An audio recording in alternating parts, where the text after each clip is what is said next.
Right. Last hello hello అంజలి గారు ఇక్కడ hi అండి, this is Rajesh. Hi Rajesh. So actually అది 50 మూవీస్ అంటే not easy joke. So first of all congrats.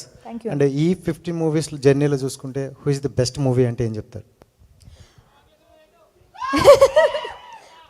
అది నాకు ఎప్పుడు ఉంటుంది, అది నా ఫేవరెట్ మూవీ అంటే ఇంక అంతే కదా. సీతమ్మ వాకిట్లో సీత క్యారెక్టర్ కూడా సీత.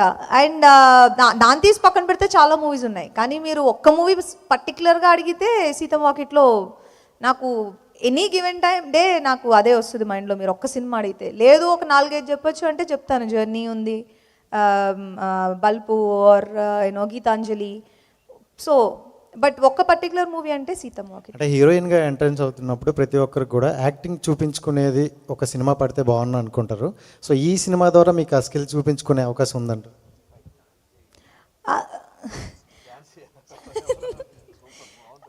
ఇందులోనే మీరు ఆల్రెడీ ట్రైలర్లో చూసుంటారు, ఇది అన్ని ఎమోషన్స్ మిక్స్ అయి ఉంటాయి. ఆ అమ్మాయి భయపడుతుంది, నవ్వుతుంది, and she's very outspoken girl, and చాలా చాలా చిల్డ్గా ఉంటుంది, అండ్ అన్ని షేడ్స్ ఉన్నాయి క్యారెక్టర్కి.